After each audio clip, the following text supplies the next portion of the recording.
So I'd like to open this up. I'll just be moderator for a second, but I'd like to open it up and just ask the panelists one at a time, very quickly.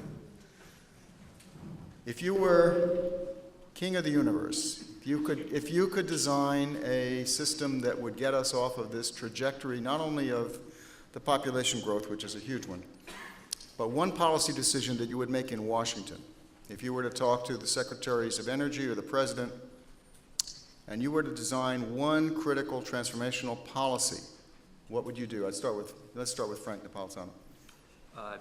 Sure. So there's, if we're talking about influencing carbon utilization, just to be narrow, the tax code that I mentioned in my remarks as it related to renewables is also extremely interlaced with the natural gas industry. So there's a financial vehicle called Master Limited Partnerships, which means that, in effect, that the company doesn't have to pay taxes at its level. It flows through its profits to you as individual investors, and you pay the tax on that profit at your level. And that's an extremely efficient financing tool, and has been very effective in the outcome, which is building natural gas pipelines, natural gas storage, things to move the physical commodity. So as we look at macroeconomic policy and tax receipts, you can't talk about energy without talking about tax, and therefore about budgets. So that's what I would talk about. Thank you. Price carbon and the other greenhouse gases, energy externalities, that's regressive, so you adjust the tax code because you would then reduce taxes on income, growth related, because now you have a revenue stream from a different set. If the US could get that right, hopefully that may push the international community, but I don't know. Carbon price, I agree, but definitive and bold. Let me say $100 a ton of CO2 and ramping up in 10 years at $10 a ton per year increase. Presented convincingly enough because there's a 97-3 vote in Senate that it's not going to go away, so that industry begins to invest. Large enforcement budget, so you catch it even when just after it comes out of the ground. You don't play around with just the industrial customers, but you go after every carbon atom in the country, and with a lot of buy-in that you achieve at the same time from the rest of the world, so that you're not doing it all by yourself. That's all. And then lunch. I mean, I guess I would, of course, jump on the carbon pricing bandwagon, but I think Rob's answer sort of points to why I'm not sure the question is posed as usefully as possible, because of course that's not going to happen. And so I would actually back up and look at the system and try to think about why is that not happening. And I think there's many reasons, but one of which Rob hit, I think, on the head of the nail with his Destiny Studies slide, talking about how we get perspectives that go beyond the next quarterly report or maybe the next election cycle into how we think at a policy level, at a business level, and also, as a society. So, if I were to wave my wand, somehow we would be able to get out of the sort of short-termism that drives a lot of our decisions now, from which a number of these things might naturally flow. In favor of 29th best, which you heard this after. I like that phrase. We have to settle for 29th best, and it does have a carbon price, even so. Okay, so let's open this up. A lot of people want it at this point. Let's open this up to the audience and take some questions. I'd like to ask the students to engage. So graduate students, undergraduate students, you get first dibs. Students, you're all comfortable? Yeah, great. We're going to give you a microphone. Hold on. Say your name when you get it. Hi, my name is Dante Lavari. I was wondering, we always talk about reducing carbon emissions and all that. What if today we were to eliminate all further emissions? Do you think global warming would continue to happen, or would it cease eventually? We have an expert in the room. Tony, how much is built into the cake? So I think our bet, is this on? Say your name. Say your name. I'm Tony Broccoli from the Department of Environmental Sciences. And the answer to the question is that even if emissions were to stop today, there would still be some additional warming because the Earth's temperature is not currently in equilibrium with the amount of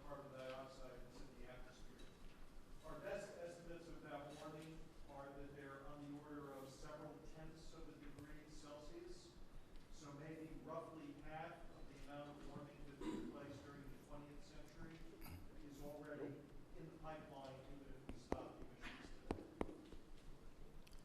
Thank you, Tony. Any other questions from students? More? Great. It is working. Intermittently. I'm Alex Pelham-Webb. Oh, jeez. Oh, gosh, I forget your name. You were talking about death spiral and electricity rates. Frank, Frank. good to meet you. There's two Franks, that's why I get confused. Okay. The other Frank. So one of the big point, actually, Rob's point as well, was smart grids and getting to smart grids. And it kind of seemed as if, for the two of you, things would just go that way, that was just the natural thing for the market to do. But it's still a fixed cost. There's still significant investment that needs to be done. Like for Texas, for example, getting over that 20% wind hurdle required quite a bit of investment in that smart grid technology. And if that's something that's directly affects generators, dirtier generators, coal, et cetera, who are still the predominant players in that game, how do you incent the industry to invest in that sort of technology? That's actually a really tough question, because the smart grid stuff is on the regulated side, transmission and distribution, smart meters, better information technology. There's a whole switching gear, a whole series of issues. And on the generation side, in the US, there are two markets, but there's basically a market, roughly stated. So that's a difficult question, and I think it goes to the heart of, do we invest in smart meters so we can do spot pricing and to manage, because storage isn't economical yet, or at least on large scale. But at the same time, that may risk stranded investments, because if it turns out storage does come in combined with, let's say, PV, someone, as the gentleman earlier said, maybe people will leave the grid. So I don't have a good answer. I think that's, and this is we're in the world of this 29th best, and how do you make decisions? What's nice about the United States is there are 50 states, so states will go different ways, and we can, either states can become a leader, like in New Jersey with solar, or at the same time watch what other states do and avoid their mistakes. So it's a tough question. It's a well-poised question, I think. Any other thoughts from anybody else on the panel? Sure. On smart grids, I think the industry itself would say they did a poor job of articulating what is a smart grid, what are the benefits of it, and why it should matter to people at the people level. And I think many of those questions still remain unanswered. So currently, it looks like it costs money, it provides information, but it doesn't necessarily then do that next thing.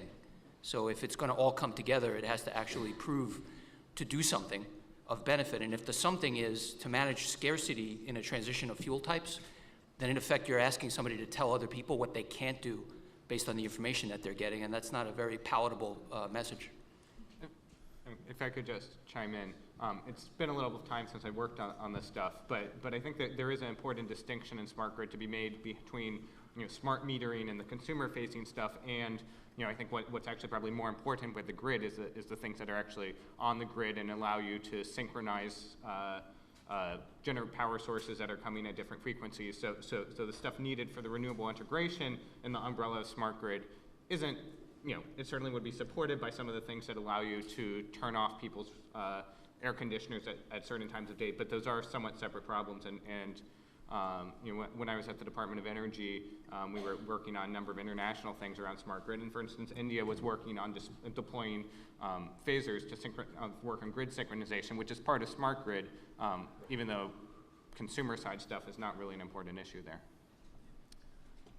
Any other students or graduate students want to ask a question now? As China recently surpassed the United States as the leading greenhouse gas emitter, what do you think can be done or will be done in the future about global control of greenhouse gas emissions with the growing middle class in China, as well as India growing as well? It'd be nice if there were a China expert in the room and he or she would identify himself or herself. But if China is concerned about climate change, I mean, that's obviously, China's a country and there's a billion people there, but if leadership isn't concerned about climate change, it'll do a lot of stuff and it won't wait for us to do it because it's not an imitator. and it is doing some things. Whether it's going to be ahead of us in deploying low-to-carbon technology, here and there, it's got carbon markets being tried out in several cities right now, more than we're doing. Well, California is our ante. I mean, it'd be nice if there were a rivalry to deal with climate change. It's not impossible. I think the idea that only America cares or only American Europe cares needs to be put aside. It's just not what's going on out there now. And Do you agree? yeah, if I could chime in with an expert opinion on China. So there's two issues. One, I think we are starting to see in China, sort of is getting an environmental regulation sides back where sort of the West was in the 1950s, where people are dying in large numbers from local air pollutants, which is spurring a lot of environmental movement within the country. And of course, that's happening in the context of global climate. So how those two relate, I think, is up in the air. I do sort of want to challenge a bit the question as it regards to India, because India is still a very different situation than China. China, is still, has a GDP per capita, I believe, around $3,000. It's definitely getting into a middle-income country. About a third of people in India still don't have electric power provided by the grid. And if you look at projections, it's later in the century, the second half of the century, where India is really, what their emissions do are really a significant contributor to the global stage. We're at a very different point with respect to China than we are with respect to India. And I think when we look at India and at lower income countries, sort of you're in a different point from an equity perspective is where we should be thinking about this problem. But in both cases, they're building cities at an incredible rate and building infrastructure of all kinds, and this is a time which shouldn't be missed. Yeah. And I think particularly in China, whether they're going to build out and look like Los Angeles or look like New York City in terms of their sort of energy intensity and transportation and land use is an important question. Frank, do you? Are there any other questions from students? Okay. Anji, over here. Third, fourth.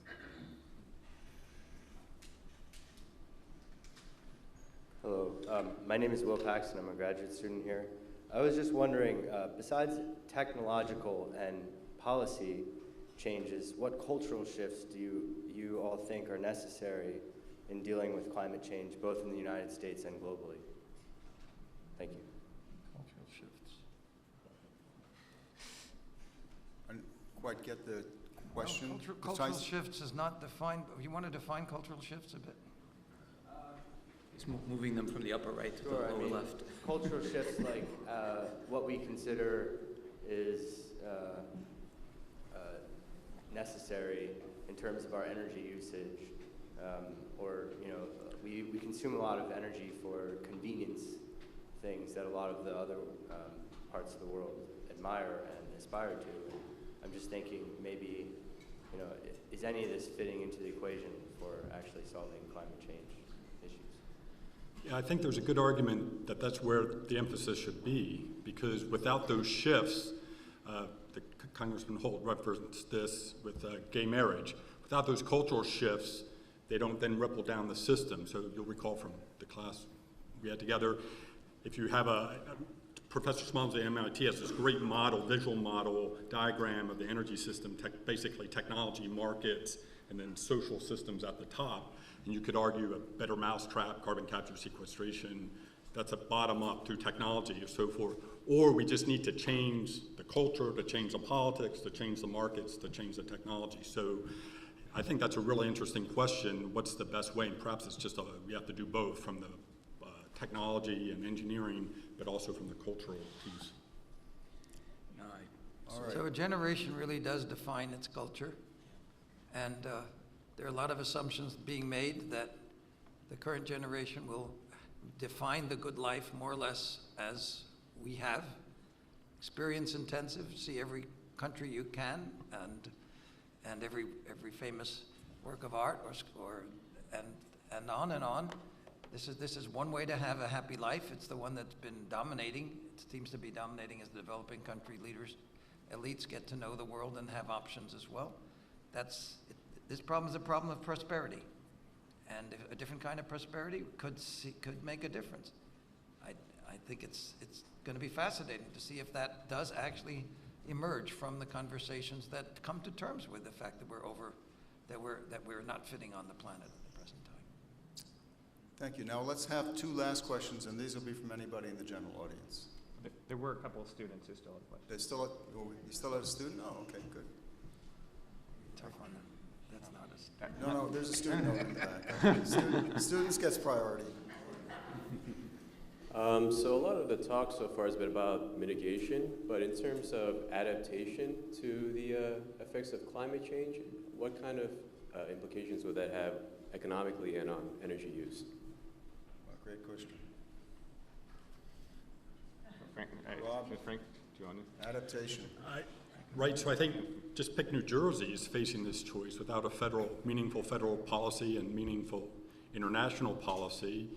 You know, should the state, you talked about trade-offs, should the state spend $1 on adaptation or mitigation? And that's a very tough question.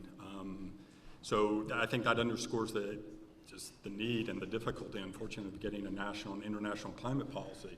Because adaptation is local in the sense that people will be experiencing the harm however, and therefore I think the politics will respond to that. It's the mitigation, and it may be unfortunate we spend more money on adaptation than we need to because we don't mitigate, but that may be the situation we're in, and then I guess there we are. I start hoping that it's not as bad as we think it could be. Okay. Go ahead. I just wanted to chime in that I think that the sort of thinking we need to deal with these problems has a fair bit of similarity. Some adaptation is a relatively quick response, but on the other hand, if you look at, well, why were we without power in many parts of the state for 2 weeks after Sandy? Well, many of the switching stations that flooded, you could identify on a map of the New Jersey electric grid in the first decade of the 20th century, right? So those were 100-year infrastructure siting decisions. The infrastructure had been replaced, but the siting decisions were embedded in sort of how we built land use sector, how we built our networks. And so in many cases, we need that sort of long-term thinking for robust adaptation as well. Let me add the international component. Much of the damage from climate change, much of the suffering will be in the developing world and in the poorest parts of the developing world. And so you get this question, are you going to spend money that's specifically on adaptation, or does general development, insurance systems, education, warning systems, all the kinds of things that will make consequences less severe are part of development as well. It's a tweaking of a development process. But so it gets back to really providing, encouraging, and facilitating the aid that enables development, the policies that enable development in the developing world, and the leverage to the extent that we have any from the U.S. is significant. I just want one comment in the financial world on the question of adaptation. There is people voting with their feet. So in effect, those who are burdened with the prosperity problem are moving to places where they can retain more of that prosperity. And that's changing the dynamics of utilization. So for example, the northeastern blue states are seeing a population exodus in favor of the South and Texas. And right now there's sort of a commercial battle within corporate America between the states of California and Texas, where Texas is inviting California corporations to come and reincorporate in Texas under the thesis of a more stable economy, a more stable energy climate. They have a lot more control of their natural resources in that state because they dictate what they do in that state. That's their policy. And a more favorable tax plan. There's no property taxes, there's no state taxes, et cetera. So this will play out on a local level, as Frank mentioned, for the rest of our lifetimes. I think the next energy symposium will be devoting to a lot about adaptation and climate change and the energy responsibilities. It's a very good theme, actually. We have a lot of people on sea level, a lot of people that work on a lot of things related to infrastructure. Let me ask for the last two questions before we give our energy prizes away. Yes, Alfred. Thank you. My name is Albert Ayeni from the School of Environmental and Biological Sciences. Sub-Saharan Africa is very, very energy deficient, power short, and they are running to see what options they have to increase power for social use, for domestic use, and for industrial development. Which of the options do you think should be emphasized in that part of the world? Is it renewable, or coal, or fossil, or what options would you suggest? That's a difficult problem. All Anybody? right. So I mean, I think it's a tricky question, and it Not a plays in- tricky question, it's a very good question. Yeah, but I mean, to some extent, it plays into the point that Rob was making about development, right? There's an argument to be made that if you're developing quickly, the benefits of they're at some threshold, right? People have a right to energy, and below a certain threshold, you could argue maybe coal is not that big a problem. But I think the challenge is, right, you're building infrastructure that could be around for 60 years. Hopefully, within that time period, Africa will be much wealthier than it is today. And so, to the extent that there are opportunities to leapfrog the West in sort of how we build out our electricity system at a reasonable price point, I think we would take it. So one example, microgrids, right? That could be very well suited for places where the transportation network isn't that well developed, and that leads to a lot of disconnection.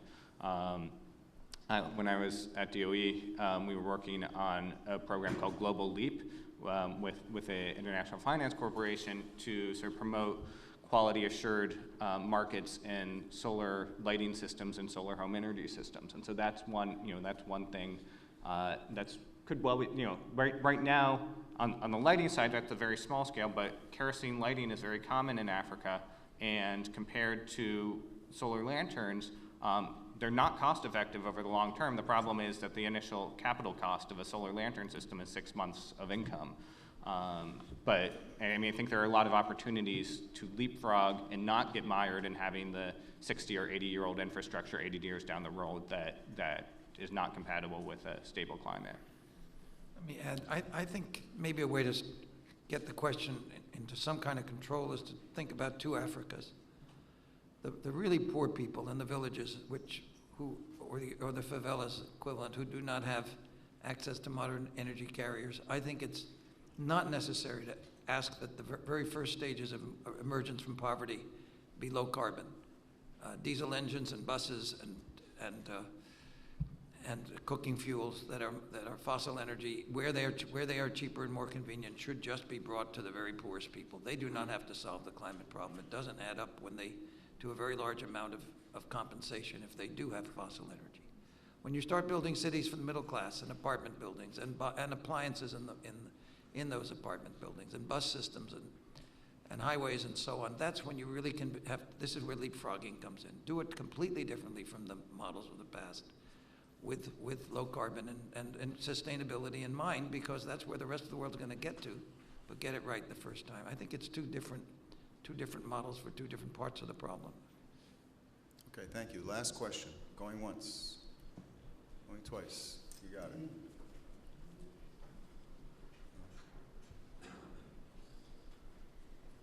Hi. So I think the million-dollar question here is consumer price, like consumer expectation of the price of energy. Because at the end of the day, like I think Frank said, we're all consumers of energy here, and we're all looking at our bills and making decisions off of our own pocketbook. So along with the cultural and societal changes, how do you think that to move people towards expecting a higher price of energy just to pay for all of the new and beneficial ways that we view, that we can create energy? Yeah, we can't add a little bit more to our gas tanks in the state of New Jersey. No governor has done it in years, so it's an interesting problem. Anybody going to take a shot at that? Frank? I would blame ourselves. I mean, you can't blame a politician who runs for office if raising energy prices is the third rail of politics. In Connecticut, a very progressive liberal state, the current governor, I believe, ran on lowering electricity prices. And unless you get all those various subsidies and incentives right, which I think is difficult, I think we come back to, as my talk kind of indicated, at least my view, we got a price carbon, which means higher electricity, energy prices, not just electricity. But that's why if you can offset it with tax reform, and then address the equity issues, which are so important as well. But that's like saying, you know, let's all be nice to each other at lunch. I mean, Well, it's just very powerful. We we could have- all say, let's all be like the Danes or something, right? But that we have It's done not- so many things that make our society one we're proud of, that have raised the costs. I stayed in a hotel last night. It has all kinds of features that enable people with disabilities to get around. That's in the price of that hotel room somewhere. And we have cleaner air, and that's in the price of power. And we have safe appliances, and that's in the price of the appliances. So we do pay for externalities when we give a damn about them, and we do it in indirect ways so that we don't vote people out of office when they get it done. And I'm sure we can figure this one out. I do want to emphasize what Frank was saying about the potential for coupling this as part of sort of broader tax reform and distributional questions. British Columbia is an example in North America that has a successful carbon tax, and the revenue from that basically is recycled into two things. One is some assistance for low-income people who have more higher energy bills, and the other is lower taxes on labor, lower payroll taxes. You know, we could imagine doing something similar in New Jersey, where the revenues partly go to pay for property tax refunds, which I'm sure all of us who own property in New Jersey would like to see lower levels of. And New Jersey did that when it was in REI in part. The money was recycled for energy efficiency, which of course would lower your bill. But so yeah, I think there's So I mentioned a class of companies in my remarks called competitive retailers. Those are the folks you actually buy the power commodity from, different than the utility who delivers it. And there were specialty retailers at the emergence of that business line who were just renewable power providers. And they found a market. Folks who wanted to pay more for that power because they believed in everything that went with it did pay for it. Now, many of those companies then got merged into broader companies that offered power as opposed to renewable power. And when those very same renewable power folks saw the comparison in price between regular power or brown power and renewable power, some of them continued to pay for the renewable power, but when the recession hit, more of them went for the brown power. Okay, I want to thank our distinguished speakers from this morning. They gave great talks.